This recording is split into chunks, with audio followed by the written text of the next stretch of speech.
ዘንበል ያልክለት ማነው እንደኔ ተቀበልከው ፊትን ያበራለት የተቀበልከው በምሕረት ወደ ዓለም እንዳትመለስ ወደ ዓለምን መውደድ ለእግዚአብሔር ጥል እንዲሆን አታውቁምን ይላል። እንግዲህ የዓለም ወዳጅ ሊሆን የሚፈቅድ ሁሉ የእግዚአብሔር ጠላት ሆኗል ተብሎ ተጽፏል። ወንድሜ የእግዚአብሔር ጠላት እንዳትሆን ወደ ዓለም እንዳትመለስ፣ ጠላት ወደ መጣህባት ዓለም እንዳትመለስ። ማንም እርፍ በእጁ ይዞ ወደ ኋላ የሚመለከት ለእግዚአብሔር መንግሥት የተገባ አይደለም። እንመለስ። ቀኑ መሽቷል። እህት ወንድሞች፣ የማታውም ጥላ ረዝሞብናል። ወደ መድኃኔዓለም እንመለስ። ሳትጨልምባችሁ እግራችሁን በጨለመችው ተራራ ላይ ሳትሰነካከል በተስፋ የምትጠባበቋትን ብርሃን ለሞት ጥላና ለደግደግ ጨለማ ሳይለውጠው ለአምላካችሁ ለእግዚአብሔር ክብርን ስጡ ተብሎ ተጽፏል። ለአምላካችን ለእግዚአብሔር ክብርን እንስጥ። አንድ የምንማረው ከዚህ ቅዱስ ይሄ ነው። ይሄ ቅዱስ ተመልከቱ፣ ጮኸ። ለካ እንዲህ አይነት መከራ ሊገጥመኝ ነው እንዲህ አለ። እኔ አላወቅኩኝም። ለካ ከፊት ለፊቴ እንዲህ አይነት አሰቃቂ መከራ አለ እንዴ! አምላኬ ሆይ ተኝቻለሁ። ጌታዬ ኢየሱስ ክርስቶስ ሆይ የተኛሁትን አንቃኝ አለ። የተኛሁትን አንቃኝ። እንንቃ፣ ወደ መድኃኔዓለም እንሂድ። የሚጠብቀን መከራ ከባድ ነው። ማንም ዋኝቶ አይወጣም። በምድር ላይ በኃጢአት ሕይወታቸውን ፈጽመው ሲኦል የገቡት ዳግም የማናገኘውንና አሁን በከንቱ የምናጠፋውን ጊዜ ቢያገኙ ምን ያህል ለጽድቅ እንደሚተጉ ሲታሰብ የእኛ ሕይወት እጅጉን ያስደነግጣል።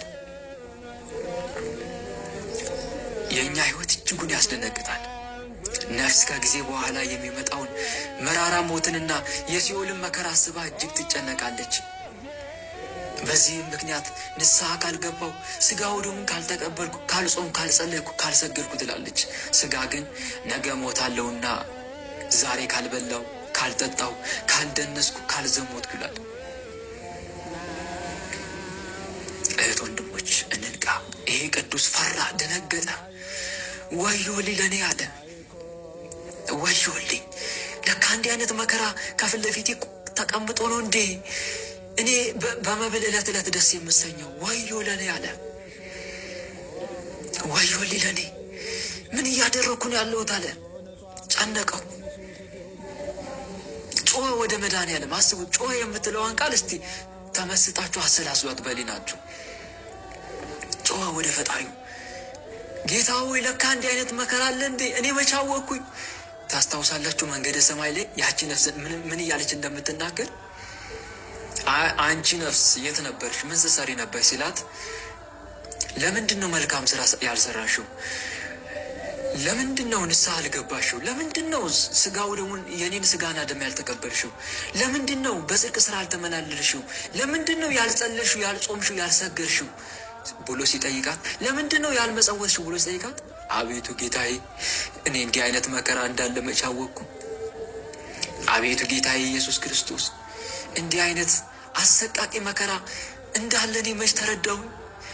እንዲህ አይነት እኮ አሰቃቂ መከራ እንዳለ ባውቅ ኖሮ እንኳን ገንዘቤን፣ ዓይኔና እጄን፣ እግሬን፣ ሙሉ አካሌን እየቆረጥኩ ለአውሬና ለአሞራ በሰጠው ነበር ትላለች። አንብባችሁ ከሆነ እናት ወንድሞች እንንቃ። ይሄም ሰው ልክ እንደዚህ ነው የሆነው። ከዛ ወደ ነፍሱን እግዚአብሔር አምላክ መለሳት። ጌታዬ መድኃኔዓለም አለ፣ ከዚህ ደዌ እባክህ አድነኝ፣ ለአንዴና ለመጨረሻ ጊዜ ከዚህ ደዌ አድነኝ አለ። ከዚህ ደዌ ካዳንከኝ እኔ ሁለተኛ ወደ ኃጢአት አልመለስም አለ። ወዲያው መድኃኔዓለም አዳነው፣ ተፈወሰ። ይሄ ነው በቃ። ከልቡ ቆረጠ። ወደ ዓለም ላለመመለስ ለራሱና ለአምላኩ ቃል ገባ። ከልብ እኮ ወንድሞች ከተነሳ ወደ ኋላ መመለስ የሚባል ነገር የለም። በተደጋጋሚ በኃጢአት ለመውደቃችን ዋና ምክንያቶች በመጀመሪያውና ዕለት ዕለት በምንሰራው ኃጢአት የሚገቡ የዲያብሎስና የርኩሳን መናፍስቱ ግፊትና ጫና ለዓመታት ያጣጣምናቸው የኃጢአታችን ትዝታዎችና ዳግም ወደ ኃጢአት ላለመመለስ የምናደርገው የልብ ቆራጥነትና የስነ ልቦና ዝግጅት እጥረት ነው። ኃጢአቴን ሳስበው ልቤ ይጨነቃል። ካንተ መለየቴ ነፍሴን አድክሟታል።